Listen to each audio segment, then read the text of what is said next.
How you doing, folks? Yours truly, Randee Ran here for another edition of today's talk. Today we spoke to Shelley Henderson, and Shelley is the manager of inclusion and diversity, and the organization she works for is for inspiration and recognition of science and technology. The acronym for this organization's name is FIRST, FIRST. And in the interview, we discussed STEM skills, or what you could call 21st century skills. And I'm really big on that right now, as I feel that children in urban communities, as well as rural communities, are not learning what they should be learning with regards to STEM skills or 21st century skill sets. And as a matter of fact, I'm so passionate about it, I'm developing a program that teaches kids about 21st century skill sets. But that's another conversation for another day, certainly.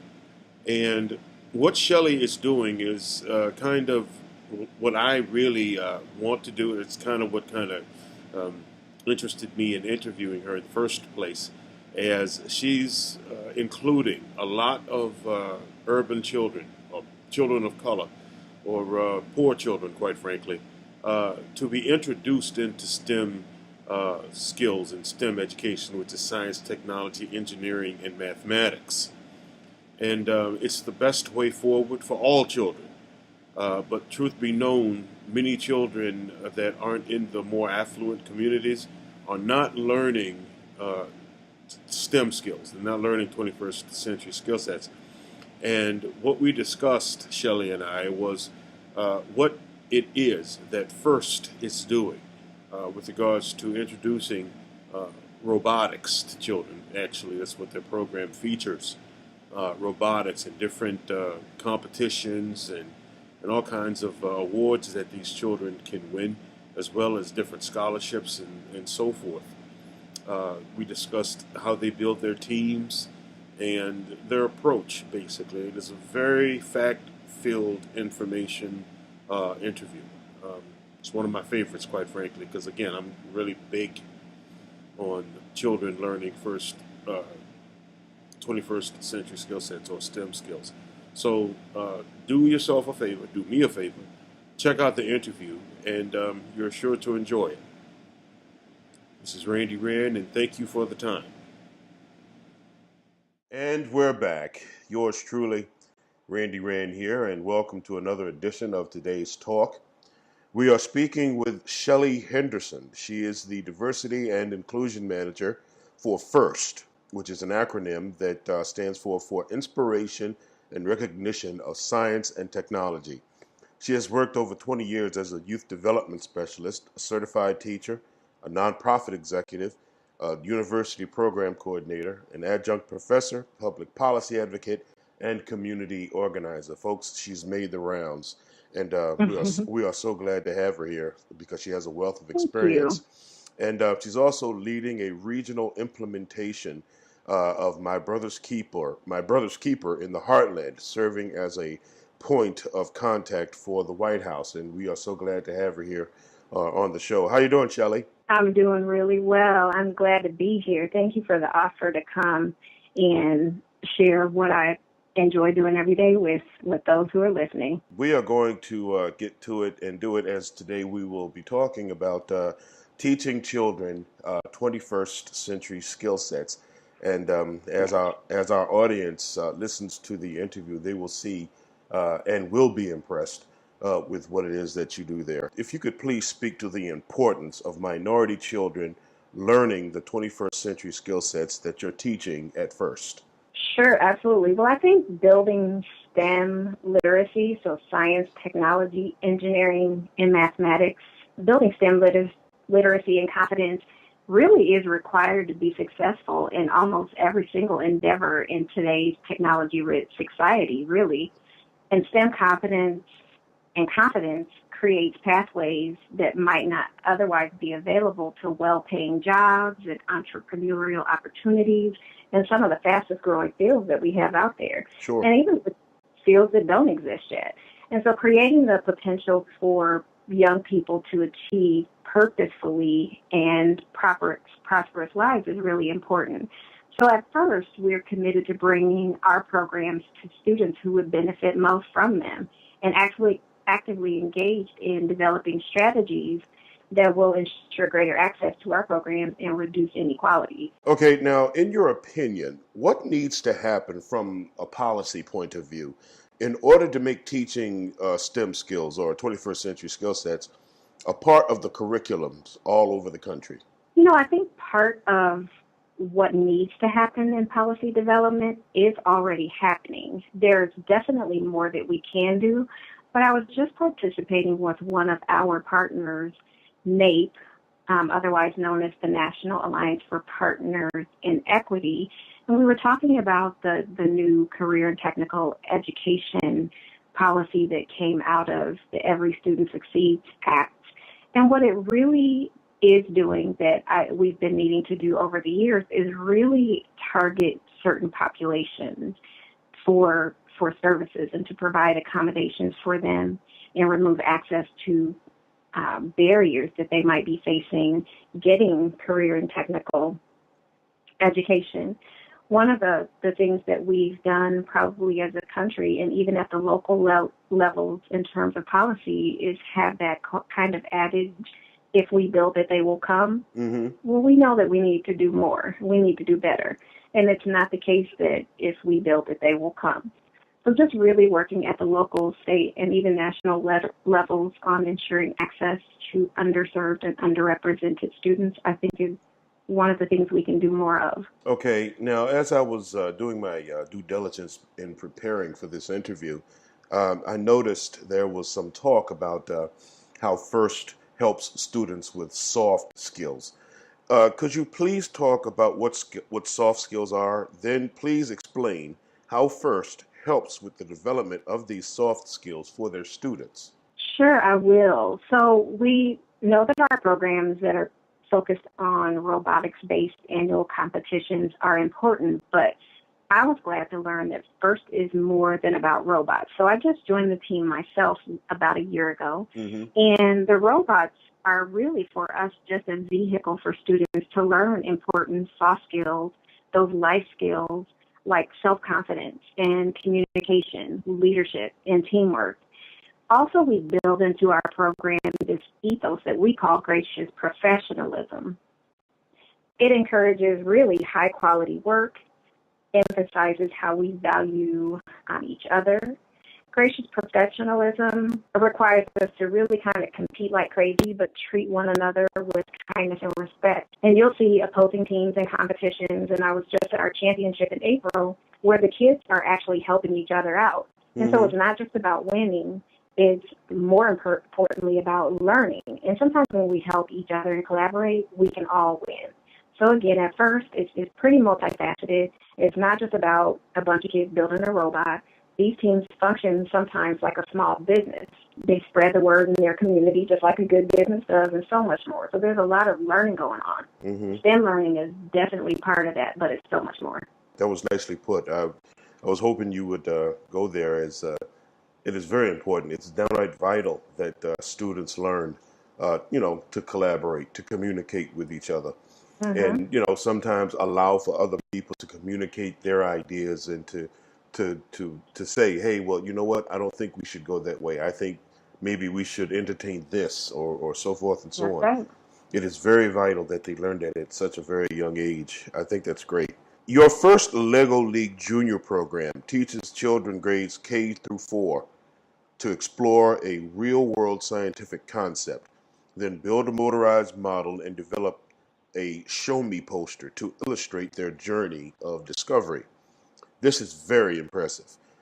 Please talk about the children's ability to grasp such a complicated process and excel throughout the process. You really do actually have to catch them early. At first, we believe that kids they come into the world naturally very curious. And at a young age, our minds know no boundaries. And so when we present even the youngest of our students with these real-world scientific content, they're eager to dive in. They want to do the research, and they imagine all of their possible solutions.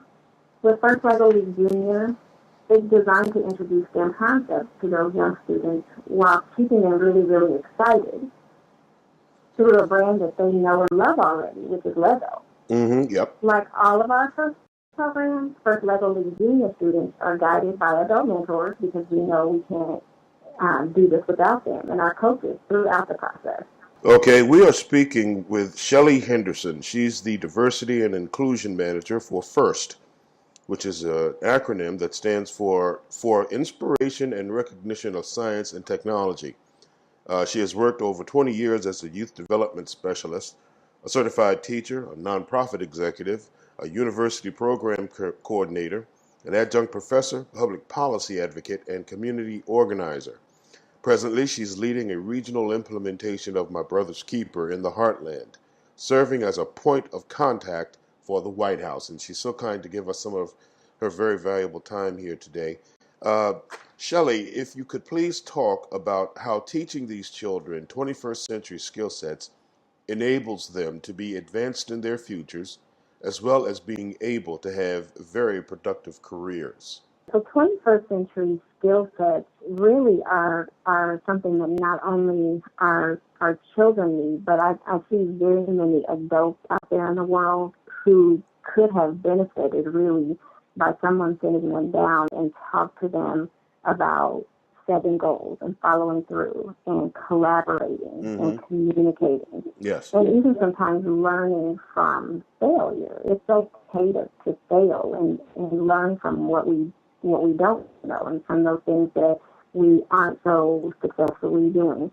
But I think in terms of our students and making sure that they're advanced in their futures and that they have very productive careers, these skill sets that they're practicing with FIRST in our SWORL program actually do kind of give them the leg up on some of the real world things that they'll deal with in their future careers. Okay, now your first tech challenge, it challenges middle and high school students to design, build, and program a robot to play a floor game against other teams' creations.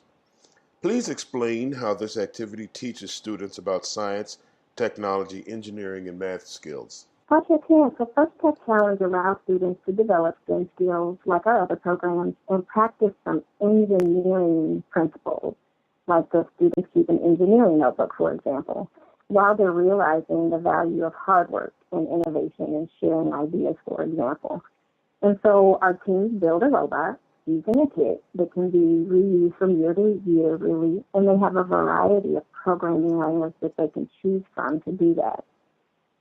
So while they're programming the robots to perform certain tasks needed to play the game, and our games change every year, the students collaborate and learn through trial and error. It's much like a real-world engineering project, kind of like I mentioned earlier, that they would actually in a workforce. So beyond STEM skills, students learn how to fundraise again. They design and market their team brand, and they do community outreach. And how's the community outreach going? I think that we are taking a couple of different approaches to community outreach.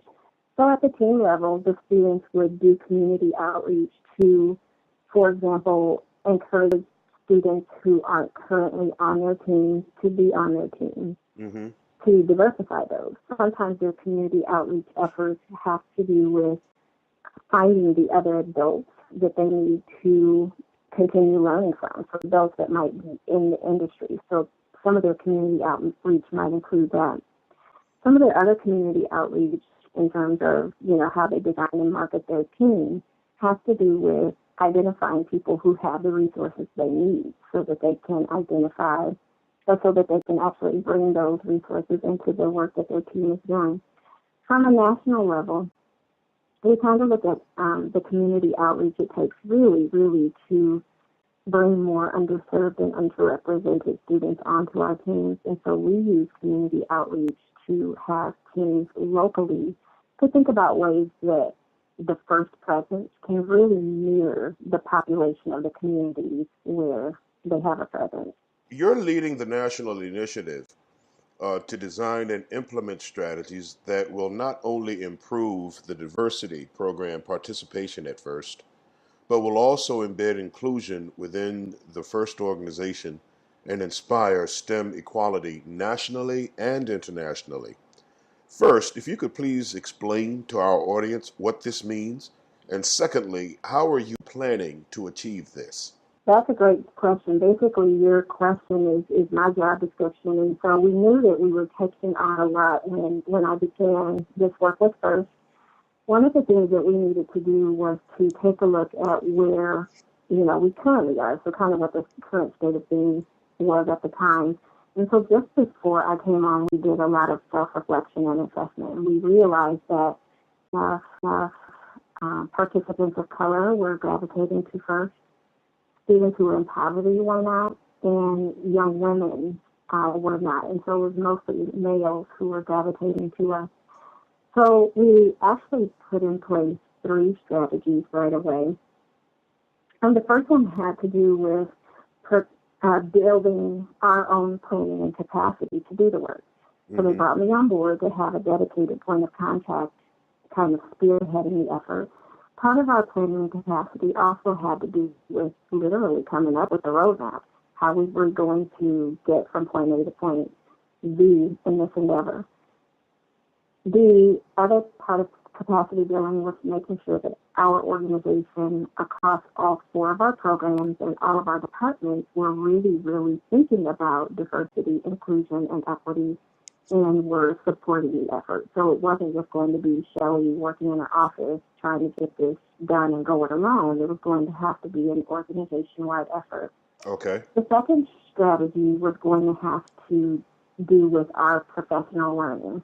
So while there are some things that I can train our headquarters staff to know and do differently, it really was going to take an effort for us to get that training out to the field. So we have lots of coaches, mentors, volunteers, and partners who work with us.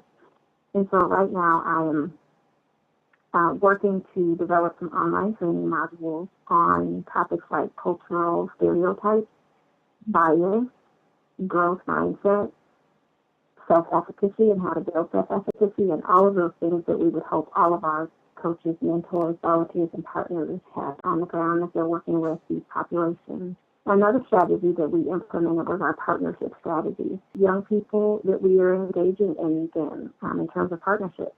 An example of a partnership that we have is with City Year. So City Year has programs in almost 30 cities and, almost 30 cities and in partnership with over 300, almost 300 sites. And so just going where the children are and working with the organizations that are already served was one of our key strategies. And there are some other organizations that we'll be bringing on this coming year.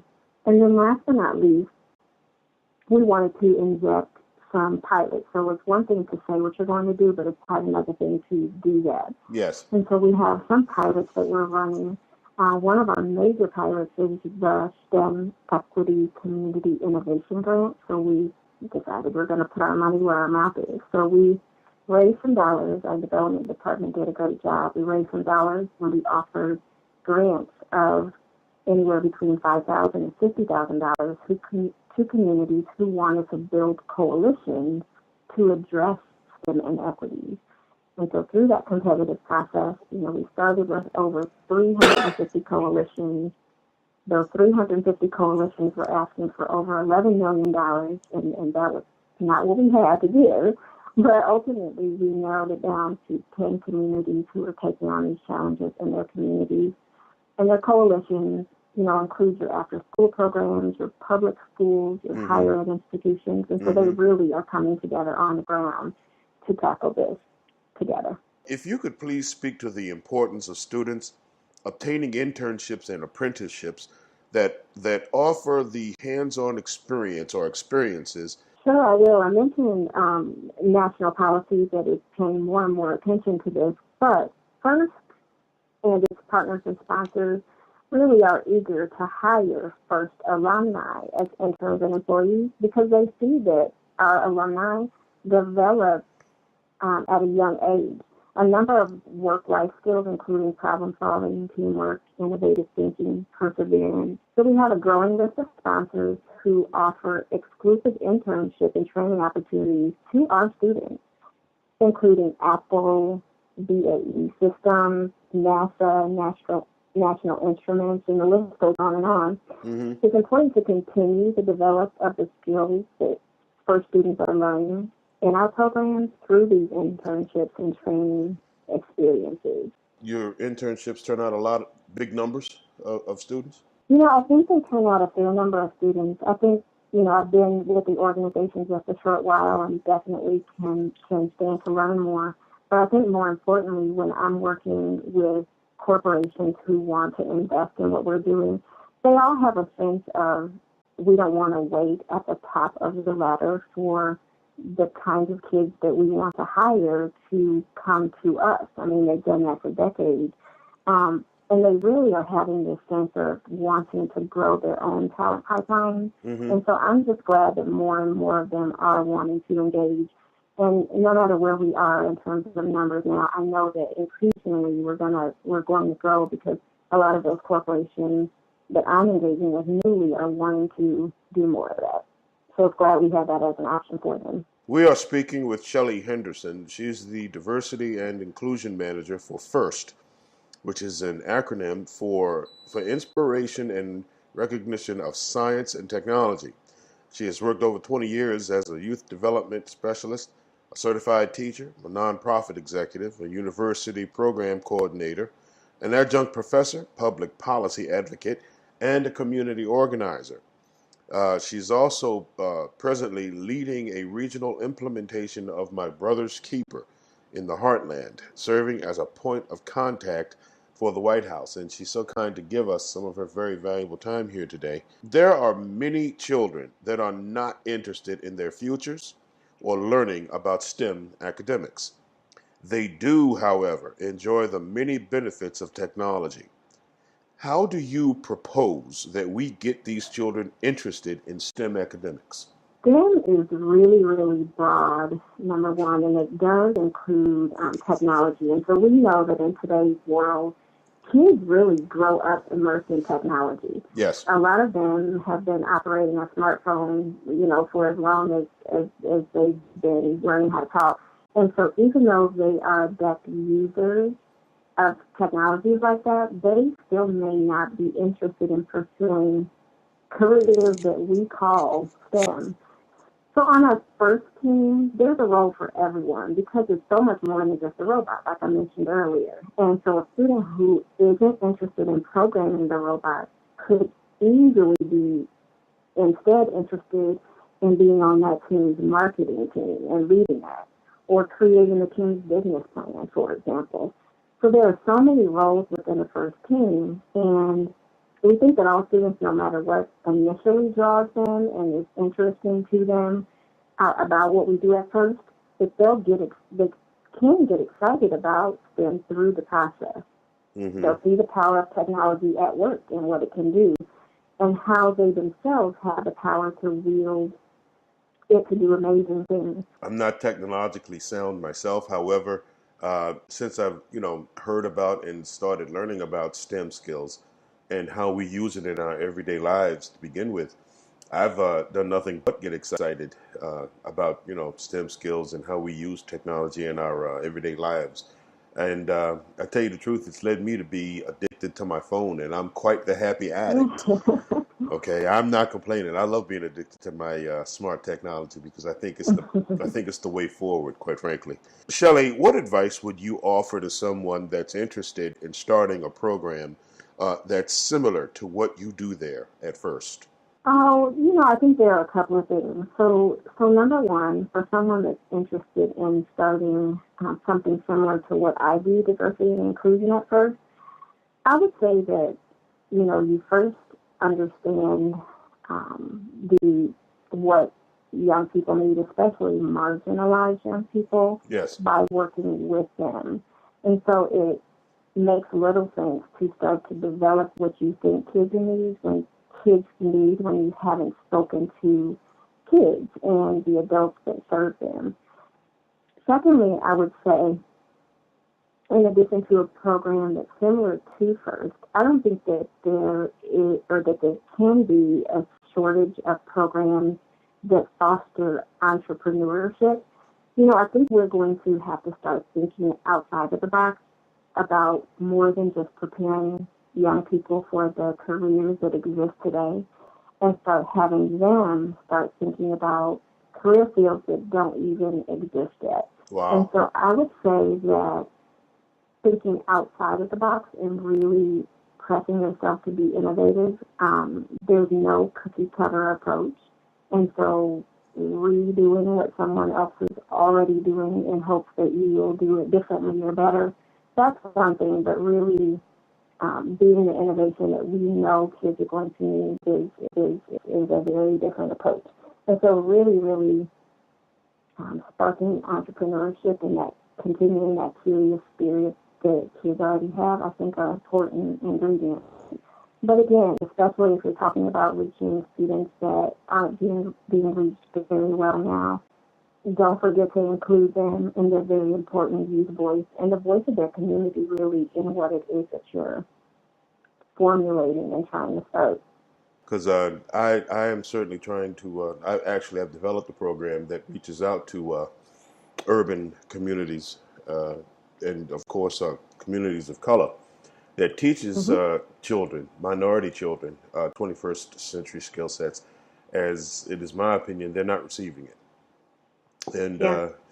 I want to do my part in making sure that they do. It's certainly it's a heavy lift, but I'm ready for it and I'm up for it. I'm presently developing a curriculum for the program as well.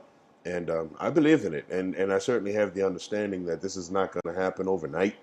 This is Mm-hmm. a long-term process. My program starts with children who are in the fifth grade and goes all the way up to the 12th grade. And, with each grade that the child is in, there's an accelerated curriculum. In other words, they'll learn more skills the higher they go up in their Mm-hmm. grades so that, they'll be able to excel in their careers. And I'm very excited about it. Hence my desire to want to speak with you at first, as I'm really motivated about it. And this interview has done nothing but fuel the fire, to tell you the truth. Wonderful, wonderful. Absolutely. Well, it sounds like you're well on your way, and that you're setting the bar high and just really paying attention to what's developmentally appropriate, Hmm. but also pushing those kids, because that's what they need to. Yes. Someone who cares and has high expectations for them, is not looking at them through a deficit ideology kind of a lens. Hmm. And that's great. I'm really excited for you, and I'd love to learn more. During your years as a youth development specialist, did you find that a lack of programs offering hands-on experiences and other opportunities were dominant and were hindering young people? Please explain. I did. So I was a youth development specialist before I became a certified teacher.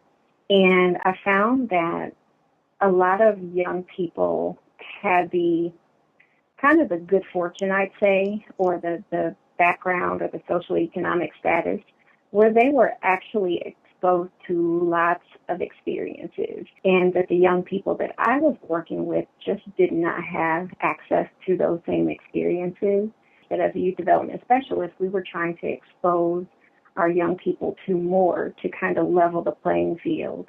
But interestingly, even when I became a teacher, I started realizing that some experiences were reserved for the gifted and talented Hmm. young people, Hmm. and that other experiences were, kind of relegated to students who were in need of remediation. So what I found was, if we actually gave some of the students who were considered more remedial more of those hands-on experiences, then they would really actually be more excited about school, and that they would have their own personal reasons for trying harder. Yes. And so I just think that offering hands-on experiences and experiences that kind of broaden your horizons are really important. And that because some of our young people just don't have them, it can be a hindrance. If you could please speak about what it is that drives you every day when you come to work, what is it that motivates you? it's real simple. I used to be one of those young people who struggled with poverty and family issues related to mental illness and substance abuse. And so, as a young person, I always wanted and sought out people that would help make sense of, some of the things that I was going through. And definitely within the community that I grew up, there kind of was a cast of characters, a wonderful set of people that surrounded me with kind of a community of support. And so I want to make sure that that level of support and so much more is available to kids who are just like me. And so I, will continue to seek out opportunities, whether it's through my professional work or engagement in my local community or even nationally, to make sure that I pay attention to kids who grew up like I did, and to make sure that somebody's out there advocating for them and providing them opportunities to grow and develop and thrive. And I feel like I've had a lot of success in my years, and so I just wanted to make sure that young people who were like me are positioned to find success in any way that I can. We have been speaking with Shelley Henderson. She's the Diversity and Inclusion Manager for FIRST, which is an acronym which stands for Inspiration and Recognition of Science and Technology. She has worked over 20 years as a youth development specialist, a certified teacher, a nonprofit executive, university program coordinator, an adjunct professor, public policy advocate, and community organizer. Presently, she's leading a regional implementation of My Brother's Keeper in the Heartland, serving as a point of contact for the White House, and she's been very gracious in giving us some of her very valuable time today. Shelley, in closing, please feel free to plug your website as well as any other projects that you're involved in. Sure, you've mentioned it a couple of times, but I think My Brother's Keeper, President Obama's initiative from the White House to provide or to build ladders of opportunity for boys and young men of color has been an amazing experience and opportunity for me. But what I would say is that anyone listening to the sound of my voice, really just try to understand what your community is currently doing already or could do to better support that initiative. There was a community, and I continue to love that and serve as a lead convener for that locally. The other thing that I would say is that there's so much more to learn and understand about FIRST. We really are doing some exciting and amazing things. You can learn about what we're doing, our programs, and some of the new things that are unfolding at our website. You can visit us at www.firstinspires.org. We really use social media quite a bit, so you can follow us on Facebook at the official FIRST page, and then on Twitter, where our handle is at FIRST, capital FIRST, lowercase WEEPS.